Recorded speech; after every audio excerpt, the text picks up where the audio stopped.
Ako treba trpjeti, trpjet ćemo. Ako u zatvor, u zatvor. Ako treba umrijeti, i umrijet ćemo. Ali sotoni popustiti, to nikada.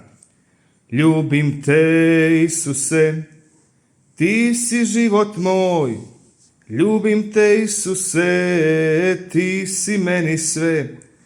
Trebam te, jaganjče, vjerujem istino. Oprosti, Gospode, brani me, spasi me. Misli ti, Isuse, misli ti, Isuse, misli ti, Isuse, misli za mene. Misli ti, Isuse, misli ti, Isuse, misli ti, Isuse, misli za mene.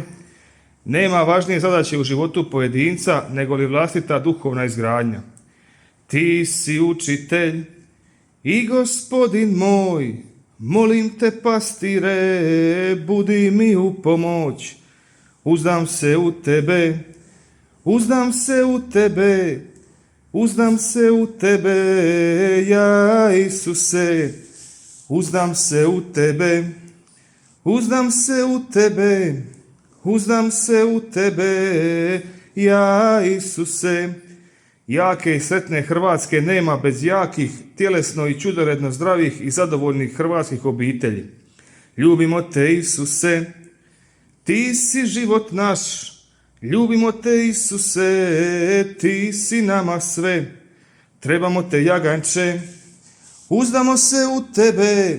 Molimo te, Isuse, obrati, spasi nas.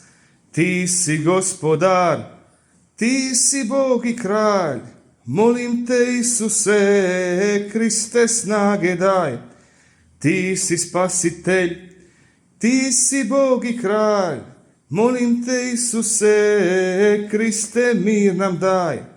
Hvala, Isuse, nisam dostojan. Hvala ti za sve, hvala, Isuse. Kada vam otmu sve, ostaće vam dvije ruke. Sklopite ih na molitvu, pa ćete tada biti najjači.